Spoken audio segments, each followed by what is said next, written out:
Урматтуу угармандар, барыңарга Иса Машаяктын сүйүүсү менен салам айтам. Иса Теңирибиз кайрадан бизге ушундай сонун мүмкүнчүлүк берип, Кудайдын сөзүнүн үстүнөн ой жүгүрткөнгө шарт түзүп бергендиги үчүн Кудайыбызга даңк айталы.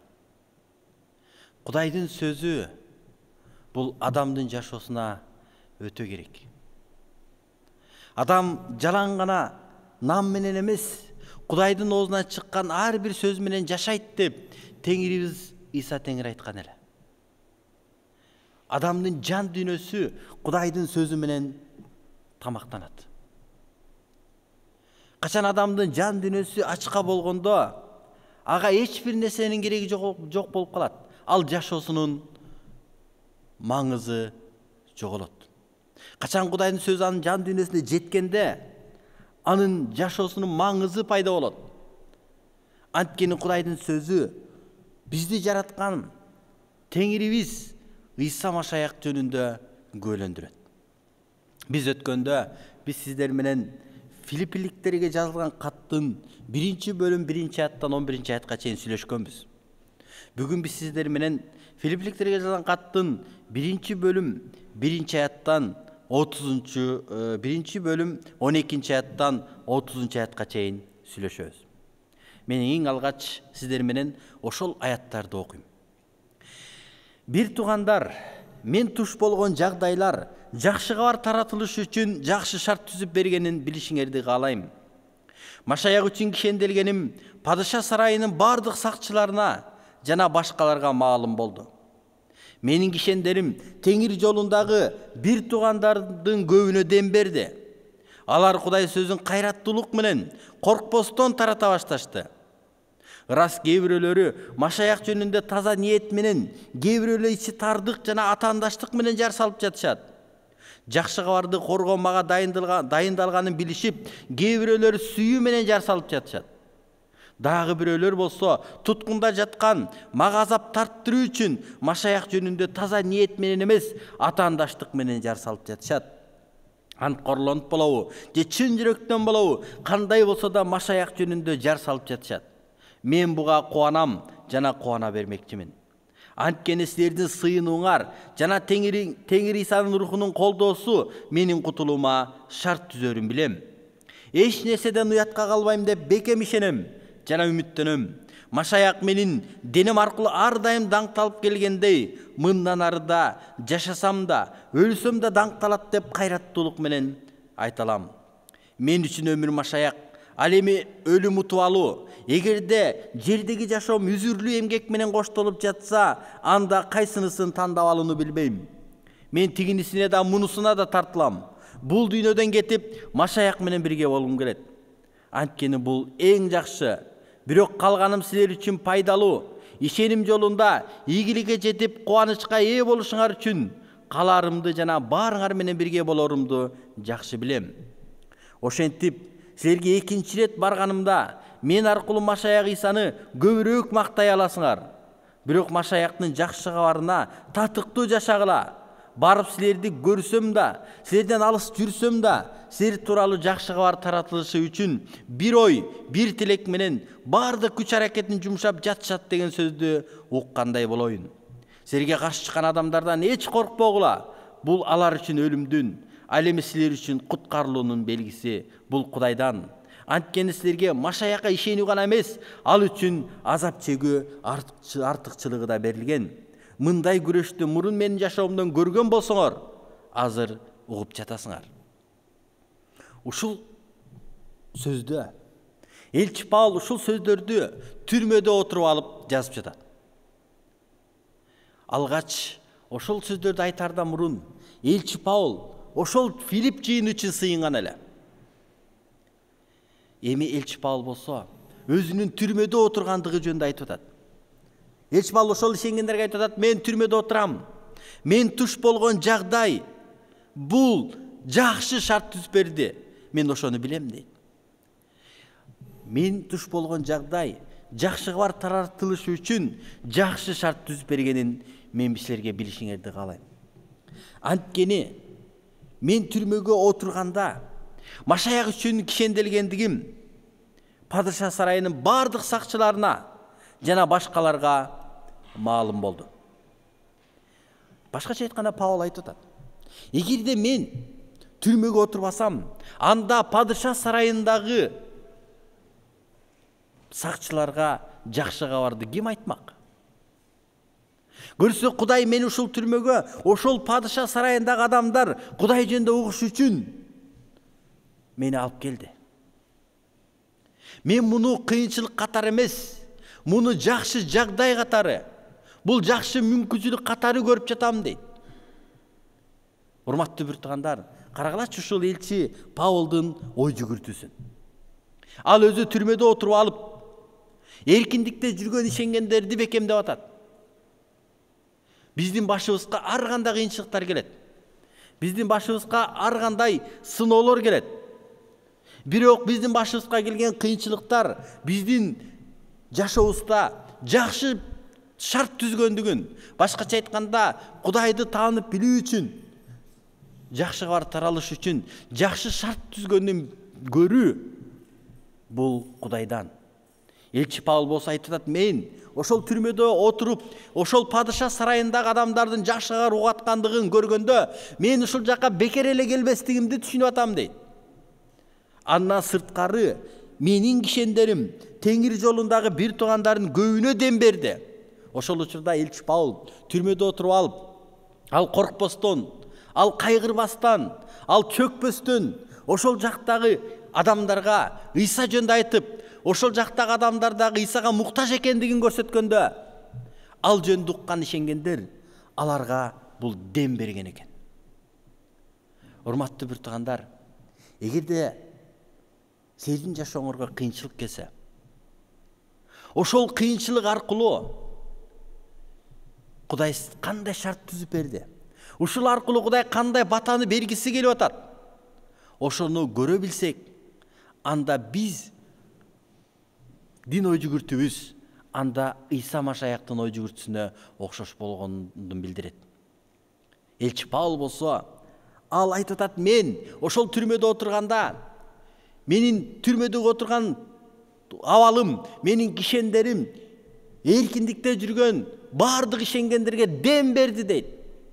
Алар болсо мурда ыйык жазууну, Кудайдын сөзүн, жакшы кабарды коркуп тарата албай аткан болсо, алар менин жашоомду көрүп, демек Кудайдын сөзүн алар кайраттуулук менен коркпостон тарата баштады. Демек менин ушул кыйынчылыгым, мен ушул түрмөдө отурган кыйынчылыгым пайдап келгендиги үчүн мен кубанам. Бул жакшы шарт түздү. Урматтуу бир туугандарым, биздин башыбызга ар кандай кыйынчылыктар келет. Биз өмүрүбүздүн акырына чейин ар кандай кыйынчылыктарды башыбыздан өткөрөбүз. Бирок ошол кыйынчылык аркылуу биз жакшы мүмкүнчүлүктөрдү көрөбүзбү, же ошол кыйынчылыктарды көрүп алып, биздин жашообуз бүтүп калган сыяктуу чөгүп кыйналабызбы? Эгерде менин жүрөгүмдө Кудайдын сөзү толсо, эгерде менин жүрөгүмдө Кудайга болгон ишеним болсо, анда менин башыма келген кыйынчылыктардын аркасында Кудайдын баталары, Кудайдын жакшы биздин жашообузга койгон жакшы мүмкүнчүлүктөрү, шарттары тургандыгын биз көрө алабыз. Бир ушул чындыкты түшүндүрүш үчүн бир мисал келтирейин. Бир атанын жалгыз баласы болуптур. Анан ошол атанын жалгыз аты болгон экен. Бир күнү ошол атын минип келаткан баласы жыгылып кетип, баласынын буту сынат. Ошондо атасы: бул эмне себептен, эмнеге менин жалгыз балам, эмнеге мени жалгыз баламдын буту сынды деген ойлорго келет. Бир күн эле анын ошол аты жоголуп кетет.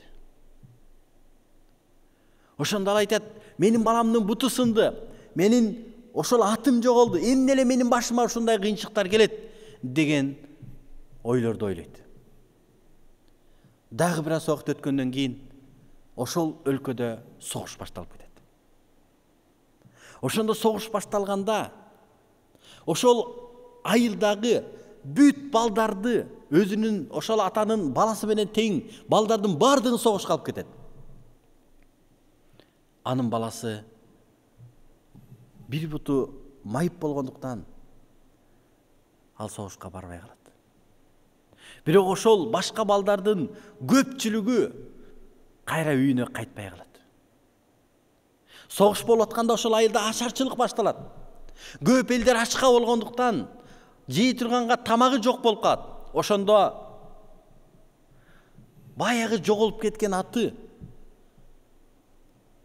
өзүнүн жанына көптөгөн үйүр жылкыларды ээрчитип келет. Ошентип ошол айыл аман калышат. Эгерде биз ошол окуяны ой жүгүртө турган болсок, ал алгач эмне себептен анын баласынын буту сынды, эмне себептен анын аты жоголду, ал түшүнө алган жок. Бирок ошол кыйынчылыктын аркасында Кудайдын батасы тургандыгын ал көргөн эмес эле. Урматтуу угармандар, урматтуу бир туугандарым, эгерде чын деле биз туш болгон жагдайлар биздин ишенимибизди бекемдесүнө, башкача айтканда менин бир туугандарымдын ишениминин бекемдөөсүнө шарт түзүп аткан болсо, анда кандай гана кыйынчылык болбосун, анда бул жакшы жагдай деп эсептелинет.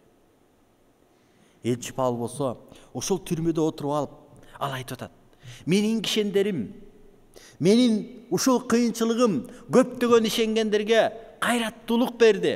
Көптөгөн ишенгендер Кудайдын сөзүн кайраттуулук менен коркпостон тарата башташты. Демек ал айтып атат: мен кубанам дейт буга. Ошондо ал Элчи Павылдын ошол түрмөдө отургандыгы ишенгендерге дем бергендиктен ишенгендер кыймылга келди. Ошондо ыйык жазууда 15-аяттан баштап окуйлу ал жакта мынтип жазылып турат: Рас кээ бирөөлөрү машаяк жөнүндө таза ниет менен, кээ бирөөлөр ичи тардык жана атаандаштык менен жар салып жатышат. Жакшы кабарды коргоо мага дайындалганын билишип, кээ бирөөлөрү сүйүү менен жар салып жатышат. Дагы бирөөлөрү болсо туткунда жаткан мага азап тарттыруу үчүн машаяк жөнүндө таза ниет менен эмес, атаандаштык менен жар салып жатышат. Анткорлонуп болобу же чын жүрөктөн болобу, кандай болсо да машаяк жөнүндө жар салып жатышат. Мен буга кубанам жана кубана бермекчимин. Элчи Павыл айтат: карагылачы дейт. Мен түрмөгө отурдум. Менин башыма кыйынчылык келди. Ушул кыйынчылык бул жакшы шартты түзүп берди. Жакшы жагдайды түзүп, анткени ишенгендер, коркуп аткан ишенгендер, алар демденди, аларга кайрат келди. Алар коркпостон Кудай жөнүндө айта баштады. Ооба, ал жакта ар түрлүү адамдар бар эле. Кээ бирөөлөр болсо муну чын жүрөктөн тарата башташты. Кээ бирөөлөр болсо сүйүү менен тарата баштады. Кээ бирөө болсо таза ниет менен, кээ бирөө болсо ичи тарлык менен, кээ бирөө атаандаштык менен, кээ бирөө анткорлонуп, кээ бирөө мага кыйынчылык алып келиш үчүн жакшы бар таратып атышты. Бирок менин кубангандыгым алардын ушундай анткорлонуп жакшы бар тараткандыгы үчүн кубанган жокмун. Мен болсо алардын кыймылга келгендигине кубанып жатам дейт. Көрсө Элчи Павыл ишенгендердин Кудай үчүн кыймылдап, адамдардын жашоосу, адамдардын жаны куткарылыш үчүн алар кыймылга келгендигин көргөндө, ал ушунчалык жүрөгү кубанган экен. Анткени алардын кыймылга келтирген бул Элчи Павылдын жашоосу таасир берген эле. Элчи Павыл айтат: мен болсо түрмөдө отурам. Мен ишенем, мен үмүттөнөм, анткени Ыйса Машаяктын рухунун колдоосу менен, анын жардамы менен менин кутулуума шарт түзөрүн билем. Мен эч нерседен уятка калбайм деп ишенем. Мен бекем ишенем жана үмүттөнөм. Анткени буга чейин Машаяк менин денем аркылуу даңкталып келгендей, дагы да даңкталат деп ишенем. Урматтуу бир туугандар, эсиңердеби? Элчи Павыл ал Иса үчүн кызмат кылып жүргөндө эмне деген азаптарды, эмне деген кыйынчылыктарды башынан өткөргөндүгүн айтып берет. Ал айтат: мен көп жолу орозо кармадым дейт. Мен ачка калдым, мен үшүдүм, мен болсо деңиз үстүндө калдым. Мен 39-тан бир нече жолу Таяк менен сабашты. Мен ташпаранга алышты. Мен эмне гана нерсени башыман өткөрбөдүм дейт. Ушул кыйынчылыктардын бардыгы өзүнүн кылмышы үчүн, өзүнүн мыйзамсыздыгы үчүн эмес беле. Анын ушул кыйынчылыктын бардыгы Ыйса үчүн, Ыйса Машаяк үчүн, Ыйса жөнүндө көйлөндүргөндүгү үчүн, адамдардын жанын куткаруш үчүн кызмат кылгандыгы үчүн ушундай азаптарды башынан өткөргөн. Ошондуктан элчи Павел айтат, мен уятка калбайм дейт. Мен эмне гана ушундай башыман кыйынчылык болбосун, мен жашасам да, өлсөм да, менин денем аркылуу ал даңкталат деп мен кайраттуулук менен айта алам. Карагылачы, элчи Павелдин ой жүгүртүүсүн. Элчи Павел кыйынчылыктарда аркылуу Ыйса Теңирдин даңкталышын көргүсү келген экен. Ошол башына келген кыйынчылыктар аркылуу Ыйсанын даңкталып аткандыгын көргөндө ал күндөн күнгө күчкө ээ болгон экен.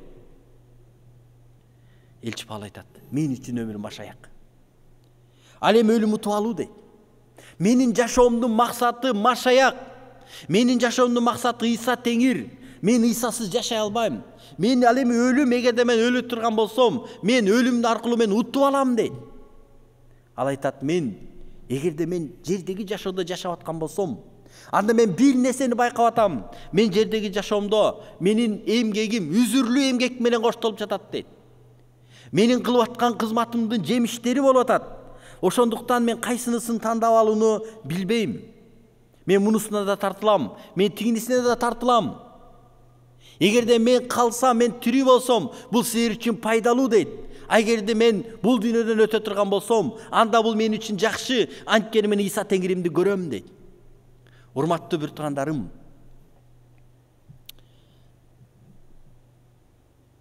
элчи Павел анын жашоосу шунчалык максаттуу болгон экен.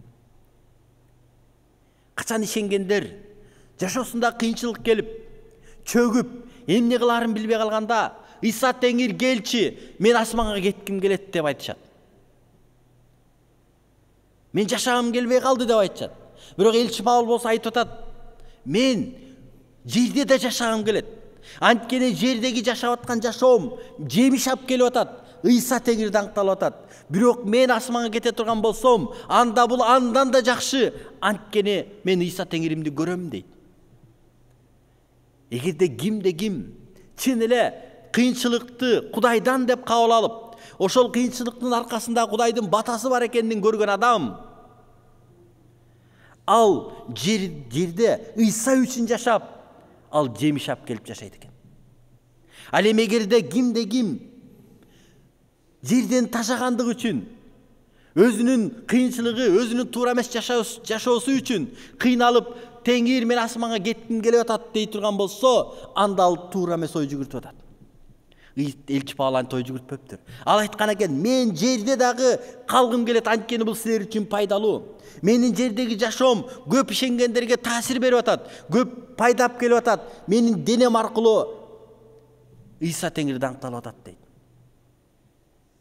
Урматтуу бир туугандар, биздин ой жүгүртүүбүз Ыйса Теңирибиздикиндей болсо экен. Биздин ой жүгүртүү ыйык жазууга туура келгенде болсо экен. Ошондуктан биздин жашообуздун максаты Ыйса Теңир болгондо, анда биз эч кандай кыйынчылыктарга карабастан биз Ыйса үчүн жашайбыз. Ошондо биздин жашообуз аркылуу Ыйса Теңир даңкталат. Элчи Павел болсо, ал айтып атат, мен силерге барам дейт. Ошол мен силерге барганда, силер менин жашоомду, менин өмүрүмдү угуп туруп, Теңирди даңктай аласыңар. Ошондуктан мен силерге айтат элем, силер Ыйса Машаяктын жакшы кабарына татыктуу жашагыла. Ал эми Ыйса Теңирдин жакшы кабарына татыктуу жашоо деген эмне? Ыйса Теңирдин жакшы кабарына татыктуу жашоо бул Ыйса үчүн келген кыйынчылыктарды мен жакшы шарт катары кабыл алуу жана ошол аркылуу Ыйса Теңирди даңктоо.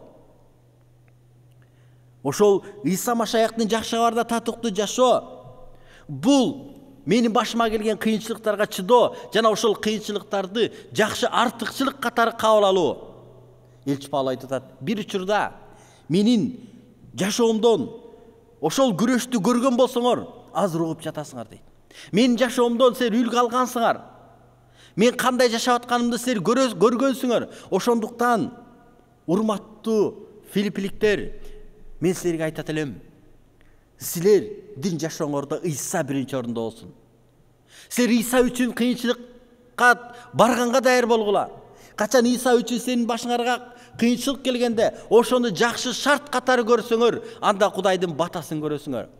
Силер жердеги жашооңордо жемиштүү жашагыла.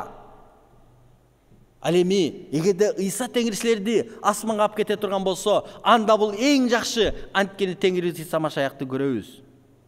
Ал эми кимде ким силерге каршы чыгып аткан болсо, алардан коркпогула, анткени алардын каршы чыгып аткандыгы бул өлүмдүн, алар үчүн өлүмдүн, ал эми силер үчүн куткарылуунун белгиси бул Кудайдан. Демек, эгерде силер Кудай жөнүндө айтып атсаңар, кайсыр адамдар каршы чыгып аткан болсо, бул белги. Анткени бул сенин куткарылгандыгыңдын белгиси. Ал эми кабыл албай койгон адамдын ал өлүмгө бараткандыгынын белгиси. Биз үчүн ошол Ыйса Машаякка ишенүү гана эмес, ал үчүн азап чегүү артыкчылыгы берилген. Бир тугандар, артыкчылык деген эмне? Артыкчылык деген бул Ыйса үчүн кубанып, чын жүрөктөн сыймыктануу менен мен Ыйса үчүн азап чегем деген чындык. Ошондуктан бир тугандар, биз Ыйса үчүн кыйынчылык тартып аткан болсок, ошол кыйынчылыктын аркасында Кудайдын батасы бар. Ошол Кудайдын батасы аркылуу көптөгөн адамдар ошол батага ээ болот. Элчи Павлдын жашоосунда ошондой кыйынчылык келди, бирок ошол кыйынчылыкты ал жакшы шарт катары көрдү, жакшы жагдай катары көрдү. Ошондуктан көптөгөн ишенгендерге дем берди. Падыша сарайындагы адамдар Ыйса жөнүндө уга башташты. Ал эми жакшы кабар айтпай, Кудайга кызмат кылбай, коркуп отурган бир тугандар, алар кыйымга келди. Алар Кудай сөзүн коркпостон тарта башташты. Анткени элчи Павлдын жашоосунда Ыйса Машаяк болгондуктан башка ишенгендер ошол элчи Павлдын жашоосу аркылуу үлгү алышты. Урматтуу бир тугандар, бүгүн биз болсо кандай жашап жатабыз? Биздин башыбызга келген кыйынчылыктар башка ишенгендерге кандай дем берип атат? Же болбосо кандай таасир берип атат? Биз ошол кыйынчылыктарды кандай кабыл алып атабыз? Эгерде ошол кыйынчылыктарды мен Кудайдан деп, ошол кыйынчылыктар аркылуу Кудай батасын берип, ошонун аркасында Кудайдын сонун баталары жатат. Мен ошол кыйынчылыктарды Ыйса үчүн мен көтөрөм деп кабыл алсам, анда бир тугандар, биз куткарылган адамдарды көрөбүз. Кудай сиздерге өзгөчө батасын берсин. Ыйса Теңирибиздикиндей ой жүгүрткөнгө, Кудайдын сөзүнүн негизинде ой жүгүрткөнгө, ошондой жашаганга ар бирибизге Ыйса Теңирибиз батасын берсин. Амин.